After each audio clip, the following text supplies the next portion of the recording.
আপনি সুস্থ থাকতে চাইলে যেহেতু 30টা রোজা রাখবেনই, শুধু খাওয়াটা ঠিক করেন, 80% গান শেষ, 80% এমনি ভালো হয়ে যাবেন।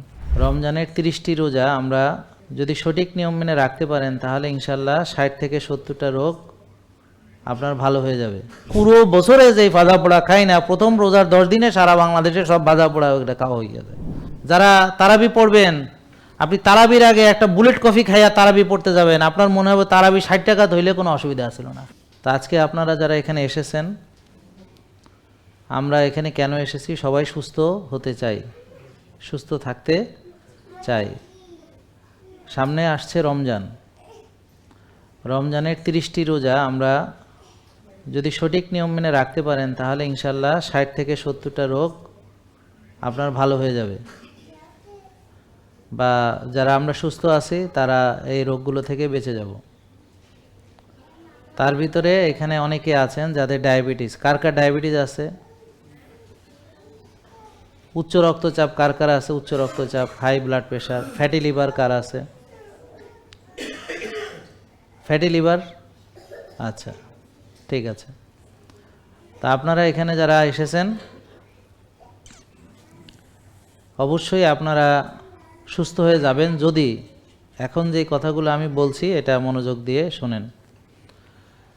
প্রথম হচ্ছে, আমাদের এই যে রমজান আসতেছে, আমরা যদি খাবার খাই যে খাবারগুলো আমাদেরকে রোগী বানাবে, তাহলে আমরা রোজা রেখেও ভালো হতে পারবো না।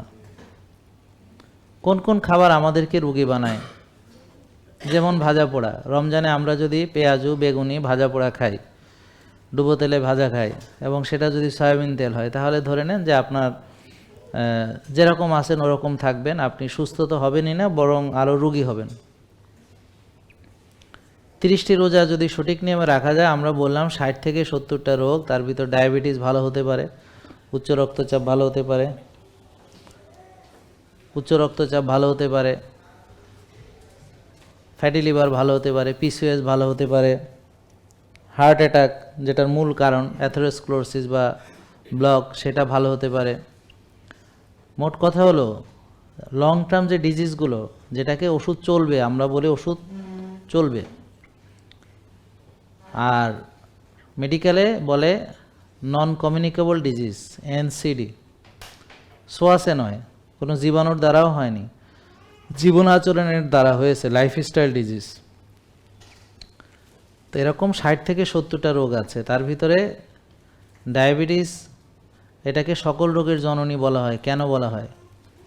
ধরেন ডায়াবেটিস রোগীর একসময় চোখ নষ্ট হলো, এটাকে আমরা বলি ডায়াবেটিক রেটিনোপ্যাথি। এখন তার ডায়াবেটিস যদি না থাকতো, রেটিনোপ্যাথি হতো না। ডায়াবেটিস রোগীর নিউরোপ্যাথি হয়, নার্ভ ড্যামেজ হয়, তার যদি ডায়াবেটিস না থাকতো নার্ভ ড্যামেজ হতো না। ডায়াবেটিস রোগীর অ্যাথেরোস্ক্লেরোসিস হয়, হার্ট অ্যাটাক করে, ব্রেন স্ট্রোক করে, প্যারালাইসিস হয়, লিভার সিরোসিস হয়, কিডনি নষ্ট হয়, কিডনিতে ট্রান্সপ্লান্ট বা ডায়ালাইসিস লাগে, অনেক সময় আঙ্গুল কাটতে হয়, পা কাটতে হয়। এখন যদি তার ডায়াবেটিস না থাকে তাহলে তো এই সমস্যাগুলো হবে না। তাহলে শুধু একটা ডায়াবেটিসেরই কারণে অনেকগুলো সমস্যা হচ্ছে। ঠিক এরকম উচ্চ রক্তচাপেরও অনেক কমপ্লিকেশনস আছে। তেমনি একটা রোগের সঙ্গে আর একটা রোগ আসছে। আপনারা যারা ওষুধ খাচ্ছেন, এখন ওষুধ দিয়ে আপনাদের সমাধান হচ্ছে নাকি হচ্ছে না আপনারাই বলেন। যদি সমাধান হয়ে যায় তাহলে তো এখানে আসার কোনো দরকার নেই, যে আমি ডায়াবেটিসের ওষুধ খেয়েছি ভালো হয়ে গেছে, এখন কোনো ডায়াবেটিস নেই। তা ওই লোক কি আমার এখানে আসবে? তাহলে আজকে যারা এসেছে তারা কারা? যারা দীর্ঘদিন ওষুধ খেয়ে ভালো হয়নি তারা এসেছে, যারা বিভিন্ন জায়গায় ডাক্তার দেখিয়েছে দেশে বিদেশে, তারপর এখন সে সুস্থ হতে পারেনি, তার ওষুধ বাড়ছে, তখন সে নিরুপায় হয়ে এখানে এসেছে। এখন যারা ওষুধ খায় ডায়াবেটিসের, তাদের ডায়াবেটিস ভালো হয় না কেন? কারণ হলো, ডায়াবেটিসের যে মূল কারণ সেটা ওষুধ দিয়ে দূর করা যায় না। ওষুধ দিয়ে চিনি কমানো হয়, রক্তের চিনি কমানো হয় ওষুধ বা ইনসুলিন দিয়ে। সেই ওষুধগুলোরও অনেক পার্শ্ব প্রতিক্রিয়া আছে। কয়েকদিন আগে এরকম একটা ওষুধের পার্শ্ব প্রতিক্রিয়া, আমাদেরই একজন ডাক্তার বোন মারা যাচ্ছিলেন শ্রীলঙ্কাতে, ডক্টর সুষমা রেজা। ওনার অবস্থা খারাপ হয়ে উনি মারাই যাচ্ছিলেন, আল্লাহ তাকে জীবিত ফিরে নিয়ে এসেছেন। আমরাও দোয়া করেছি তার জন্য। ডায়াবেটিসের ওষুধের কমপ্লিকেশনস আছে, শুধু ডায়াবেটিসের ওষুধ না, যে কোনো ওষুধ যেটা দীর্ঘদিন খেতে হয়, ব্যথার ওষুধ খেতে খেতে অনেকের কিডনি লিভার নষ্ট হয়, তাহলে ওষুধ একটার সঙ্গে আরেকটা আবার রিয়াকশনও করে। ইডিওসিনক্রেসি বলে, প্যারাসিটামল খেয়েও তার সমস্যা হয়ে যেতে পারে, ইডিওসিনক্রেসি রিয়াকশনে মারা যেতে পারে, সারা শরীর একদম বার্ন হয়ে যেতে পারে এটা প্যারাসিটামলের জন্য। ঠিক এরকম প্রতিটা ওষুধ, যে ওষুধগুলো আমরা শরীরে ঢুকাই, প্রতিটারই পার্শ্ব প্রতিক্রিয়া আছে কম বেশি। তাহলে কি আমরা ওষুধ খাবো না? আমরা এমার্জেন্সিতে তো খেতে হবে। তার মানে কি আমরা সারা জীবনই ওষুধ খাবো? তাহলে তো আমার ওই ওষুধের পার্শ্ব প্রতিক্রিয়া থেকে বাঁচতে পারবো না। তা আজকে আপনারা যারা এসেছেন নিশ্চয়ই ওষুধ থেকে বাঁচতে চান। তাহলে আমরা যে উপায়টা বলবো ওষুধ থেকে বাঁচার উপায়, যে আপনি বাঁচতে পারবেন। এখানে কারোর সাথে কোনো শত্রুতা নেই, যারা ওষুধ দিবে দিবে তারা, যারা ওষুধ খাবে খাবে তারা, আমরা তো তাদেরকে জোর করব না। কিন্তু যারা ওষুধ থেকে মুক্তি চায় কিন্তু পাচ্ছে না, তাদেরকে আমরা মুক্তির উপায় দেখাবো ইনশাআল্লাহ। তা আজকে আলহামদুলিল্লাহ আপনারা তো দেখি অনেকে এসেছেন, নিশ্চয়ই আপনারা আশা নিয়ে এসেছেন। অবশ্যই আপনি হতাশ হবেন না। আমি যেভাবে বলছি এভাবে রোজা রাখবেন, দেখবেন ইনশাআল্লাহ আপনার যে রোগ ভালো হয়ে যাবে। তো যার ডায়াবেটিস আছে সে যদি রোজার ভিতরে খেজুর খায় তাহলে তার রক্তের চিনি বেড়ে যাবে। যদি মধু খায়, চিনি শরবত খায়, রক্তের চিনি বেড়ে যাবে। যদি শাহি জিলাপি খায়, বুরিন্দা খায়, রক্তের চিনি বেড়ে যাবে। যদি মুড়ি চিড়া খই খায় তাহলে রক্তের চিনি বেড়ে যাবে। যদি ছোলা চনা বুট খায় তাও রক্তের চিনি বেড়ে যাবে। পেঁয়াজু বেগুনি খেলেও বাড়বে। তারপর মরা বাপের পোলা নাকি কি জানি কয়, ও বড় বাপের ওই মরা বাপ আর কি। তা এখন ওই বড় বাপের পোলায় খাক আর যেটাই খাক, হ্যাঁ ও মরার দশা হবে। ডুবো তেলে ভাজা যে কোনো আর কি, হ্যাঁ খাওয়া। তা এখন এই খাওয়া, তাহলে খাবো কি আমি? তাহলে ডায়াবেটিস রোগী কী খাবে ইফতারে? তা আমরা এখন যাদের শুধু ডায়াবেটিস তারা না, যাদের ইনসুলিন বেশি আছে, যাদের সুগার বেশি আছে, যাদের হোমা আইআর বেশি আছে, যাদের ট্রাইগ্লিসারাইড বেশি আছে, তো চারটা ক্যাটাগরি। তাহলে ইনসুলিন বেশি আছে ও হচ্ছে ইনসুলিন রেজিস্ট্যান্স হাইপার ইনসুলিনিমিয়া। হোমা আইআর বেশি আছে মানে ইনসুলিন ব্যবহার হতে পারছে না। চিনি বেশি আছে মানে ও ডায়াবেটিস অলরেডি হয়ে গেছে। আর টিজি বেশি আছে মানে সে হার্ট অ্যাটাকের রিস্কে আছে, তার ট্রাইগ্লিসারাইড বেশি, এইচডিএল কম, তার অ্যাথেরোস্ক্লেরোসিস হওয়ার, রক্তনালীতে ব্লক হয়ে হার্ট অ্যাটাক হওয়ার জন্য যা যা দরকার সবগুলোই তার ভিতরে আছে, অর্থাৎ অক্সিডাইজড কোলেস্ট্রলের মাত্রা তার বেশি আছে। বুঝতে পারছেন? তো এরা ভাজা পোড়া খাবে না। ভাজা পোড়া কে খাবে? যে এখনো রুগী হয়নি সে খাবে, খেয়ে রুগী হবে। বুঝতে পারছেন? অথবা যারা পছন্দ করে যে আমি ওষুধ খেতে ভালোবাসি, তা আমি সারা জীবন রুগী থাকতে চাই, তারা খাবে। যে যার নিজে সুস্থ থাকুক এটা সে চায় না, কিন্তু সে রুগী হতে চায়, তো হওয়ার জন্য তাকে একটা পথ বাতলে দিতে হবে যে আমি রুগী হতে চাই, তাহলে ভাজা পোড়া খাও, একটু বেশি করে খাও। তাহলে আপনারা এবার রোজায় ভাজা পোড়া খাবেন কি না? কে কে খাবেন না দেখে হাত তোলেন। তাহলে আলহামদুলিল্লাহ, ঠিক আছে, আপনার জন্য ভালো, আপনার জন্য ভালো। তাহলে ডায়াবেটিস রোগী এখন খাবে কি? তাহলে অনেকগুলো অপশন আমি দিতেছি। যেমন আমরা রোজা ইফতার গ্রামে যখন থাকতাম, এক গ্লাস পানি, একটা খেজুর, ইফতার শেষ।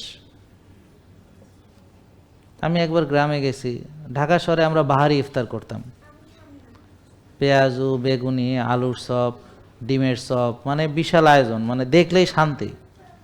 আর খালি তাকাইতাম আর কখন আজান দিব, দিলেই ঘবাম করে আমরা পড়ব। হ্যাঁ, লাল পানি কাদা পানি, কত শরবত, কত কিছু, হ্যাঁ, রুহের শান্তি, অমুকের শান্তি, তমুকের শান্তি, মানে চিনির মানে সেরা। গ্রামে গেছি দেখি কিচ্ছু নাই ওখানে, ইফতারের কোনো বালাই নেই, খালি একটু পানি খেলে, একটা খেজুর খাইলো, আবার নাহলে একটু ওই যে সিদ্ধ ছেলা, এই শেষ, রাতের খাবার খেয়ে ফেলছে, শেষ, কোনো ইফতার টিফতার নেই। তা আপনারা যারা সুস্থ হতে চান তারা রাসূল সাল্লাল্লাহু আলাইহি ওয়াসাল্লামের সুন্নাহ তরিকায় ইফতার করবেন। ইফতারিতে আপনারা হলুদের পানি খেতে পারবেন। সবচেয়ে বেস্ট হলো হলুদের পানি খাওয়া। কেন? কেননা হলুদের পানি খেলে সুগার বাড়ে না, প্রদাহ কমে। আমি সারাদিন রোজা রাখলাম, আমার প্রদাহ কমলো। রোজা প্রদাহ কমায়, রোজা প্রদাহ কমায়, ইনফ্লামেশন কমায়। প্রদাহ বাড়ায় হলো processed food, ultra processed food বেশি খাওয়া, বারবার খাওয়া, রাত জাগা, টেনশন করা, ব্যায়াম না করা। ভারী বাতাস, বিশুদ্ধ বাতাস, দুটোর পার্থক্য আছে। আমাদের ঢাকা শহরের বাতাস হলো বিশুদ্ধ না, দূষণে চ্যাম্পিয়ন। তো দূষিত বাতাস, দূষিত পানি, খাবার যেগুলোর ভিতরে কেমিক্যাল ফার্টিলাইজার, পেস্টিসাইড, হেভি মেটালের রেসিডিউ আসছে, হাইব্রিড যে গম বা হাইব্রিড ধান, সেটা আমরা কেমিক্যাল ফার্টিলাইজার, পেস্টিসাইড দ্বারা উৎপাদিত করছি এমন জমিতে যেখানে অলরেডি হেভি মেটালও আছে, তারপর ফাইবার ফেলে দিচ্ছি। তো ওটা আমাদের জন্য উত্তম নয়। সেটা দিয়ে আপনি মুড়ি বানান, চিড়া বানান বা খই বানান, বা ভাত হিসাবে খান, বা আটা হিসাবে খান, বা ময়দা হিসাবে খান, গম জেনেটিক্যালি মডিফাইড গম, কেমিক্যাল ফার্টিলাইজার, পেস্টিসাইড দ্বারা উৎপাদিত, ওখানে হেভি মেটাল আছে, আপনি সেটা ফাইবার ফেলে দিয়েছেন। ফাইবার হলো ওই যে লাল লাল তুষের মতো যেগুলো, ওগুলো হলো ফাইবার, আঁশ। আর আপনি খান হচ্ছে ভিতরেরটা। তাহলে আপনি যদি ইফতারিতে এগুলো বাদ দেন, তো এগুলো কেন বাদ দিবেন? কারণ এই সবগুলো খাবার যা যা আমি বলেছি সবগুলো হচ্ছে ইনফ্লামেটরি খাবার, প্রদাহ দেয়। সয়াবিন তেল প্রদাহ দেয়, ডুবো তেলে ভাজা প্রদাহ দেয়, ভাজা পোড়া প্রদাহ দেয়, প্রসেসড আল্ট্রা প্রসেসড ফুড তো প্রদাহ দেয়। এখন অনেকেই ফুড পান্ডায় অর্ডার করে এবং বাসায় ইফতারের সঙ্গে এখন কেউ কেক, কোকো খায়, কেউ আবার পিৎজা দিয়ে ইফতার করে, বার্গার খায়, স্যান্ডউইচ খায়, এখন ফ্রেঞ্চ ফ্রাই খায়। তো এখন তারা মানে আল্ট্রা মডার্ন লেভেলে চলে গেছে, আল্ট্রা মডার্ন লেভেলে চলে গেছে। আপনি সৌদি আরবে গেলে অনেকেই বলবে তোমরা একটু আলবাইক খাইতে হবে, এখানে খুব বিখ্যাত আলবাইক। তা আমি দেখলাম আলবাইক মানে ওই সেই ভাজা পোড়াই, ওই কেএফসির মতো ওই জিনিস। এখানে আলবাইক মানে কিছুই না, বুঝতে পারছেন? ওই তেল সেই পোড়াইতেছে সকাল থেকে, আর মানুষ লাইন ধরে ধরে খাইতে আসে, একই জিনিস, ওই হালাল নাচের মতো আর কি, হালাল ড্যান্স, বুঝতে পারছেন? ওই কেএফসির ওগুলাই মনে করেন এটা আলবাইক হয়েছে, হালাল হয়েছে আর কি। হ্যাঁ, তো আসলে তা না, বুঝতে পারছেন? ইনফ্লামেশন কমানোর জন্যে আমরা গ্রিন টি খেতে পারি, ইনফ্লামেশন কমানোর জন্য নারকেলের তেল খেতে পারি, ইনফ্লামেশন কমানোর জন্য চিয়া সিড খেতে পারি, ইনফ্লামেশন কমানোর জন্য গ্রিন জুস খেতে পারি। তাহলে আমরা কি করব? একটা পানীয় দিয়ে ইফতার শেষ করে ফেলবো ইনশাল্লাহ, ঠিক আছে? আর যাদের সুগার নর্মাল, যাদের ইনসুলিন নর্মাল, তারা খেজুর খেতে পারবে, ওটস খেতে পারবে, মধু দিয়ে কোনো একটা কিছু বানায় খেতে পারবে। যেমন হলুদের পানি কুসুম গরম পানিতে সাথে মধু অ্যাড করলো, সাথে নারকেলের তেল 1 চামচ দিল। আর যারা আজকে দেখবেন যে আপনার ইনসুলিন বেশি, সুগার বেশি বা টিজি বেশি, তারা ডাক্তার আপনাদেরকে অবশ্য বলেই দিবেন, সো আপনাদের এটা নিয়ে টেনশন করতে হবে না যে আপনি কি ইফতারিতে কি খাবেন, বিকজ আপনার যেই খাবারগুলো আপনাকে নিষেধ করা হবে ওইটা বাদে যে কোনো কিছু দিয়ে ইফতার করতে পারবেন। সবচেয়ে ভালো হলো আপনি হলুদের পানি খান, কুসুম গরম পানি, সাথে একটু নারকেলের তেল 1 চামচ। এটা ডাক্তার আপনাকে পুষ্টিবিদ বুঝায় দিবে, কারণ কোন হলুদটা খাবে। আমাদের কাছে যে অর্গানিক হলুদ আছে, হ্যাঁ, বুঝতে পারছেন? সেই হলুদ, অর্গানিক যে হলুদটা আছে আমাদের কাছে, সেই হলুদ, ওটা অর্গানিক, কেমিক্যাল মুক্ত। আর ওখানে কারকুমিন এবং পিপারিন অর্থাৎ গোলমরিচের নির্যাস অ্যাড করেই আছে। সেটা কুসুম গরম পানিতে, আর তেলটা হবে centrifugal extraction USD organic certified extra virgin coconut oil. ওই 1 চামচ নারকেলের তেল আর হচ্ছে 1 চামচ হলুদ, এটা এখানে বুঝাই দিবে, সবাইকে শিখাই দিবে। কুসুম গরম পানি, এইটা দিয়ে ইফতার করে নামাজ পড়ে আইসা সবজি, সালাদ, ডিম, মাছ, মাংস যেটা প্রয়োজন খেয়ে ফেলবেন, ঠিক আছে? আর যাদের ডায়াবেটিস ঠিক আছে, ইনসুলিন নর্মাল আছে, হোমায়ের 1 আছে, তারা ইফতারিতে বেলের শরবত খাইতে পারবে, সাথে মধুও দিতে পারবে। তারা ডাবের পানির সাথে পিঙ্ক সল্ট দিয়ে ভিনেগার দিয়ে আদার রস দিয়ে একটু লেবুর রস দিয়ে একটু মধু অ্যাড করে খাইতে পারবে, সাথে চিয়া সিডও দিতে পারবে।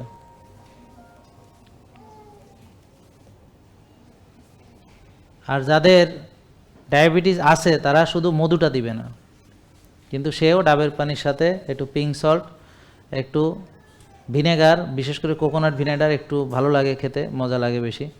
কোকোনাট ভিনেগার সাথে একটু লেবুর রস, সাথে একটু আদার রস, সাথে একটু পিঙ্ক সল্ট দিয়ে সে ইফতারিতে এটাও খেতে পারে।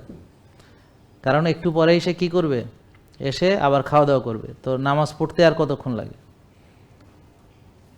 আর ডিটক্স ওয়াটারের সঙ্গে লবণ মেশানো পানি, এটা সে ইফতার করার শুরু থেকে একেবারে সাহারি পর্যন্ত খাইতে থাকবে, একটু পর পর মসজিদেও নিয়ে যাবে, তারাবির ফাঁকে ফাঁকে অল্প অল্প করে খাবে, চিপ চিপ করে খাবে, যেহেতু আমরা সারাদিন ডিহাইড্রেটেড থাকি।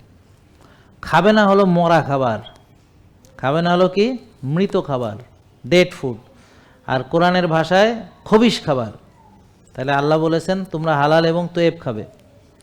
তাহলে হালাল তয়েবের বাইরে যত খাবার আছে সেটা হলো হারাম এবং খবিশ খাবার। পুরো বছরে যে ভাজা পোড়া খাই না, প্রথম রোজার 10 দিনে সারা বাংলাদেশে সব ভাজা পোড়া ওইটা খাওয়া হয়ে যায়। সারা বছর ব্যাপী যে ভাজা পোড়া তারা খায় না, নাকি ভুল বললাম?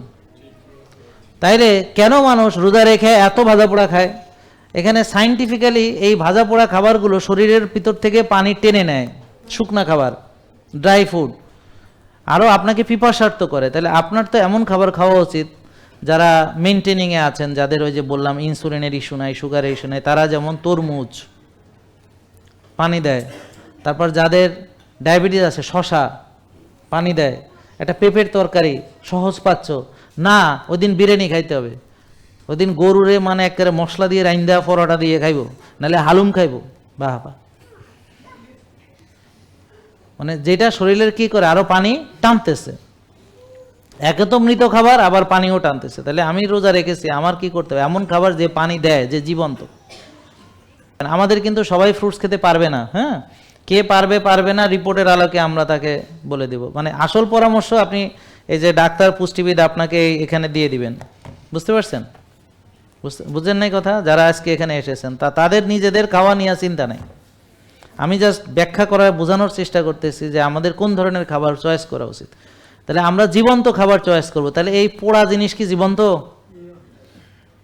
এটা কি জীবন্ত? তাইলে আর এটা কি আমার শরীরে পানি দেয় না পানি টানে? মশলাযুক্ত খাবার পানি দেয় না টানে?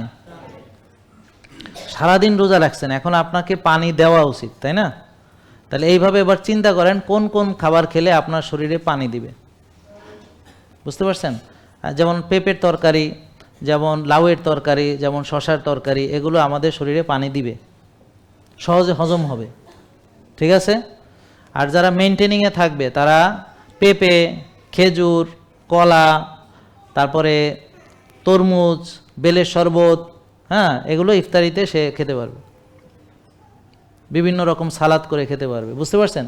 কিন্তু যাদের সুগার বেশি তারা কয়দিন পরে খাবে, কারণ এখন তারা এই খাবার খেলেও সুগার বেড়ে যাবে।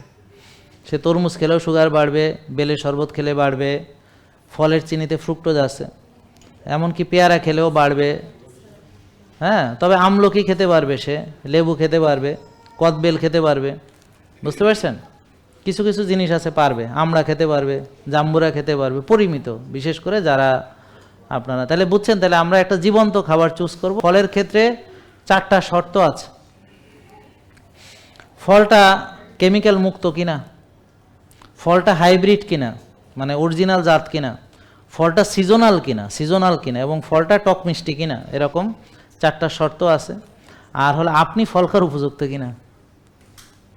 তাহলে ফল খাওয়ার উপযুক্ত বোঝার জন্য তার ইনসুলিন দেখতে হবে, সুগার দেখতে হবে, হোমায়ার দেখতে হবে, ট্রাইগ্লিসারাইড দেখতে হবে। মনে থাকবে কথাটা? আমি একটু এখানে সামনে রেখে দিলে মনে হয় আপনাদের বুঝতে সুবিধা হবে যে আমরা কাউকে আন্দাজে কোনো খাবার দেই না, আমরা তার দেখে দেই যে কি তার সমস্যা। যদি ধরেন একটা লোক, আপনারা তো আজকে যারা এসেছেন, ধরেন কারো হোমায়ার 6, তাহলে সে ফল খেতে পারবে না। যার হোমায়ার 1 সে ফল খেতে পারবে? পারবে না? পারবে? আচ্ছা, তারপরে যার টিজি 100 সে ফল খেতে পারবে? পারবে। যার টিজি 200 250 পারবে? পারবে না। যার ইনসুলিন 12 সে ফল খেতে পারবে? যার ইনসুলিন 4 সে খেতে পারবে? পারবে। যার ব্লাড সুগার 22 সে ফল খেতে পারবে? আর যার ব্লাড প্রেশার ব্লাড গ্লুকোজ হলো 5 সে খেতে পারবে? পারবে। সুগার আর কি, হ্যাঁ, বুঝতে পারছেন? দেখেন বুঝেন কিনা। তো এখন আমরা আপনাদেরকে আপনার রিপোর্ট দেখে, অর্থাৎ এটাকে বলে মেটাবলিক প্রোফাইল দেখে আমরা আপনাকে খাবার কার কোনটা উপযুক্ত দিব। সেটা আবার ফিক্স না, কারণ রিপোর্ট আবার চেঞ্জ হয়ে যাবে। 1 মাস ফলো করার পরে রিপোর্ট চেঞ্জ হয়ে গেলে খাবারও চেঞ্জ হয়ে যাবে। যেমন যারা আগে ভাত খেতে পায়নি এখন তারা ধুমায় ভাত খাইতে আসছে, যারা ফল খেতে পায়নি তারা এখন অনেক রকম ফল খাইতেছে, যারা মধু খেতে পারেনি আগে এখন তারা মধু খাচ্ছে, যারা খেজুর খাইতে পারেনি এখন তারা খেজুর খাচ্ছে। বুঝতে পারছেন? তাইলে যখন আপনার রিপোর্ট ভালো হয়ে যাবে তখন আপনার অপশন অনেক বেড়ে যাবে। আপনি ওটসের খিচুড়ি খেতে পারেন, ওটস ভিজায় খেতে পারেন, ওটসের সাথে খেজুরের ফল অ্যাড করতে পারেন, ওটসের সাথে নারকেলের দুধও দিতে পারেন, অনেক কিছু করা যায়। টক দইয়ের সঙ্গে মধু দিয়ে খাইতে পারেন, তার উপরে ফ্ল্যাক্সিডের গুঁড়া দিয়ে দিলেন, একটু গোলমরিচের গুঁড়া দিয়ে দিলেন, ব্যাস কি মজা। অনেক অপশন, সাথে পিঙ্ক সল্ট মিশালেন। ইফতারির আইটেমের কোনো বাহারি আইটেম আছে যদি আপনি খাইতে চান, যদি আপনি মেনটেনিংয়ে থাকেন, কোনো আইটেমের অভাব হবে না। কিন্তু এখন যার উদ্দেশ্য সুগার কমানো, সে বেশি খাওয়ার দিকে ফোকাস না করে তার ওজন কমানো, তার চিনি কমানো, তার ইনসুলিন কমানো, এগুলোর দিকে ফোকাস দিবে। তো সে পানি খাবে লবণ মেশানো, এটাই তার জন্য বেশি ভালো। আর যদি সে সারাদিন যেহেতু ভাবছে একটু এনার্জি দরকার, সে ওই যে হালকা কুসুম গরম পানিতে 1 চামচ হলুদ, 1 চামচ নারকেলের তেল, আর হচ্ছে কি প্রয়োজনে সাথে 1 চামচ এমসিটিও দিতে পারে, তাহলে আর একটু এনার্জি পাবে। আর সাথে একটু পিঙ্ক সল্ট দিতে পারে, অসুবিধা নেই। এইভাবে সে একটু ব্লেন্ডও করে নিতে পারে। আর যারা মেনটেনিংয়ে আছে তারা মধু অ্যাড করবে। মেনটেনিংয়ে কারা আছে? যাদের এই রিপোর্টগুলো ভালো আছে। বুঝতে পারছেন? তাহলে রিপোর্ট দেখে আপনাকে বলবে যে কি খাবেন। তাহলে যাদের ডায়াবেটিস বেশি তারা ইফতারিতে বাহারি আইটেম খাবে না। তাদের অপশন হলো চিয়া সিডের পানি খেতে পারে, তাদের অপশন হলো ভিনেগার খেতে পারে, তাদের অপশন হলো হলুদ খেতে পারে, হ্যাঁ, গ্রিন জুস খেতে পারে, এইগুলো তার অপশন। সোজা কথা, চিনি জাতীয় কিছু খাইতে পারবেন। ক্লিয়ার হয়েছে এবার? তাহলে ইফতার কে কেমন করবে এটা তার পারপাসের উপরে ডিপেন্ড করতেছে। আমি ওজন কমাতে চাই, তাহলে আমি ইফতার একটু পানি খেলেই হয়ে গেল। তারপর আসেন রাতের খাবার, ইফতারের পরে রাতের খাবার। তো মূলত যারা ওজন কমাবে, পিছন দিয়ে বাবা, পিছন দিয়ে, হ্যাঁ, মূলত যারা ওজন কমাবে তাদের রাতের খাবারে কোনো সুগার থাকবে না, ভাত থাকবে না, রুটি থাকবে না, ফলও থাকবে না, দুধও থাকবে না। কি থাকবে? শাক সবজি, ডিম, মাছ, মাংস, এর ভিতরে যে কোনো কিছু। এবং তারা সয়াবিন তেল খাবে না, কারণ এটা ইনফ্লামেটরি অয়েল।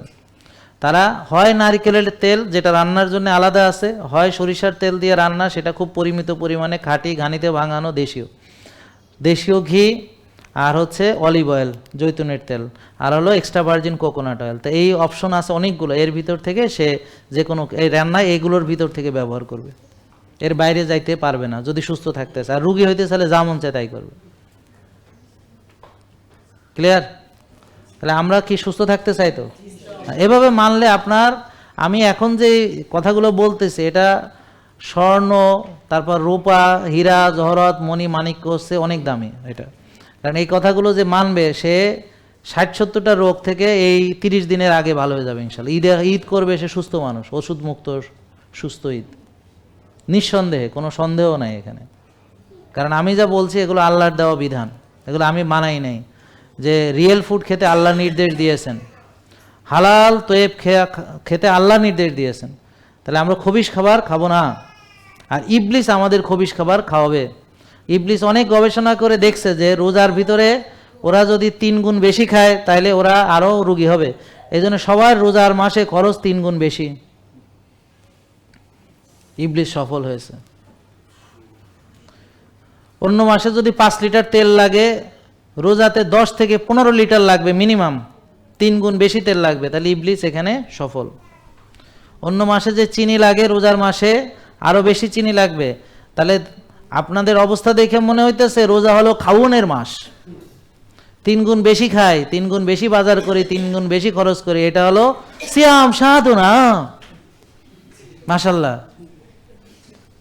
শুধু তাই না, ধরেন আমাদের যে আলেমগণ তারা ইফতারিতে প্রোগ্রাম করবেন, ইফতারির প্রোগ্রাম, এবং এই যে বিভিন্ন চ্যানেলগুলো তাদের মানে অলংকার ঠিক করার জন্যে ফল মনে হয় জান্নাতের একটা ইয়া বানাইছে তারা, মনে হয় হ্যাঁ হুজুরে জান্নাতে আছে, ইফতার করবো যে বাহারি ইফতার সাজায় রাখছে, মানে এটা দেখে আমরা তো বলে যে হুজুর এই তো এই কাম করে, তাহলে আমরা আর কি, মনে হয় যে রাসূল সাল্লাল্লাহু আলাইহি ওয়াসাল্লাম মনে হয় এইভাবে সাজাইয়া গুজাইয়া, মানে নাউজুবিল্লাহ। তাহলে দেখেন রাসূল সাল্লাল্লাহু আলাইহি ওয়াসাল্লাম ইফতার করছেন, হয় একটা খেজুর খাইছেন নাহলে অর্ধেক খাইছেন। আর আপনারা জানেন তো সাহাবীরা খেজুরের বিচি চুইসাও জিহাদ করছেন, যুদ্ধে গেছেন। যারা তারাবি পড়বেন, আপনি তারাবির আগে একটা বুলেট কফি খাইয়া তারাবি পড়তে যাবেন, আপনার মনে হবে তারাবি 60 টাকা ধইলে কোনো অসুবিধা ছিল না। কে ভাই ঠিক আছে? হ্যাঁ, আমরা 3 ঘন্টা একটানা খেলি, আর তারাবি কতক্ষণ লাগবে পড়তে? আর তো দাঁড়াই থাকবো, খালি ঘুমায় না গেলে হইলো। তো কফিটা খেয়ে গেলে ঘুম টুম আসবে না, কফিটা খেয়ে গেলে, বুঝতে পারছেন, ঘুম আসবে না। কফিটা খেয়ে গেলে মানে ওই এমসিটি শক্তি দিবে, ওই যে ঘি শক্তি দিবে, ওই নারকেলের তেল শক্তি দিবে আমাকে, বুঝছেন তো? যেগুলো খাইতে ডাক্তার আপনাদের ভয় দেখাইছে, নিষেধ করছে, কিন্তু এখন আমেরিকার ফুড পিরামিড চেঞ্জ হয়েছে। তারা এখন স্যাচুরেটেড ফ্যাট খাওয়ার কথা বলছে, গরুর মাংস খাওয়ার কথা বলছে। যারা এতদিন আপনাকে শিখাইছে রেড মিট মানে ক্যান্সার, রেড মিট মানে হ্যাঁ আপনার হার্ট অ্যাটাক, রেড মিট খাওয়া যাবে না, তারাই এখন রেড মিট খাওয়ার কথা বলতেছে। তারা বলতেছে রিয়েল ফুড খাও। তারা বুঝতে পারছে যে কোরআনের কাছে আসতে হবে সবাইকে, সেই হালাল তৈবের কাছে আসতে হবে সবাইকে। ঠিক আছে ইনশাল্লাহ? তাহলে আমরা রমজানে রিয়েল ফুড খাবো, ফেক ফুড খাবো না, ঠিক আছে? রিয়েল ফুড চেনার সবচেয়ে সহজ উপায় হলো যেই খাবার পৃথিবীতে আগে থেকেই ছিল, যেটা নতুন এসেছে সেটা ফেক। জান, সোজা সোজা হিসাব। আপনি সুস্থ থাকতে চাইলে যেহেতু 30টা রোজা রাখবেনই, শুধু খাওয়াটা ঠিক করেন, 80% গান শেষ, 80% এমনি ভালো হয়ে যাবেন, জাস্ট খাওয়াটা। তাহলে আমরা যাদের ওজন কমাইতে চাই, তাহলে ইফতারিতে জাস্ট একটু পানি খাবো, অথবা হলুদের পানি খাবো, বা চিয়া সিড ভেজানো পানি খাবো, ঠিক আছে? মনে থাকবে। ইফতার করে এসে সবজি, ডিম, মাছ, মাংস, সালাদ যেটা ভালো লাগে ওখান থেকে আমি পরিমিত একটু খাবো, বেশি খাওয়ার দরকার নেই। যারা শুকনা সিকনা ওজন বাড়াইতে হবে তারা একটু খাওয়া বাড়াইয়ে খাইতে হবে, তবে ভালো খাবারই, বুঝতে পারছেন, সেটা আলাদা। এরপর সাহারি, আমি লবণ মেশানো পানি খেয়ে সাহারিতে থাকি। তাহলে আমার ওই যে এশার আগে খাওয়া শেষ হয়, আবার পরের দিন যায়, তার মানে প্রায় 22 ঘন্টা না খেয়ে থাকি। তো যারা এরকম পারবে তাদের 22 ঘন্টা না খেয়ে থাকতে হবে, যদি সে এটা কমাইতে চায়। বোঝা গেল? এইভাবে আপনি 22 ঘন্টা না খেয়ে থাকবেন, সেহরিতে লবণ মেশানো পানি খাবেন। আমরা বলছি যারা পারবে, যারা পারবে না তারা সাহারি খাবে। তো কি খাবে? সাহারিতে সে ডিম খাইতে পারে, সালাদ খাইতে পারে, হ্যাঁ সবজি খাইতে পারে, থ্যাংক ইউ, হ্যাঁ সবজি সটে ভেজিটেবল করে খাইতে পারে, বুঝতে পারছেন? ওকে, এর ভিতরে কিন্তু ভাত, রুটি, ফল, দুধ যদি সে খায় সাহারিতে, বরং একটু পর আবার ক্ষুধা লাগবে, একটু পর আবার ক্ষুধা লাগবে, একটু পর আবার ক্ষুধা লাগবে। আমার রুটিনটা বলি, আমার রুটিনটা হবে যে আমি ওই যে কোনো একটা কিছু দিয়ে ইফতার করবো, এসে নামাজ পড়ে এসে সব খাওয়া দাওয়া করে ফেলবো, একটা বুলেট কফি খেয়ে আমি তারাবি পড়তে যাব, ঠিক আছে? তারাবি পড়ে এসে ঘুমিয়ে যাবো ইনশাল্লাহ। হ্যাঁ, আর যারা কফিয়া নামা করবে তারা তারাবির পরে কফিয়া নামা করবেন, ঠিক আছে? এরপরে আমি তাহাজ্জুদে উঠলে আমি একটু লবণ মেশানো পানি খাবো, তারপরে আমি ফজর পড়ে ঘুমাবো। ঘুম থেকে উঠা তারপর আমি আমার যদি দেখি যে হাঁটতে বেরোই বা যেটা করি, এটা রিল্যাক্সিং কিছু একটা করব। আর আমি দুপুরের পরে আমি ব্যাডমিন্টন প্র্যাকটিস করব। এটা হলো আমার রুটিন, এইভাবে আমি চলবো। জেকে লাইফস্টাইল, ওষুধ মুক্ত সুস্থ জীবন।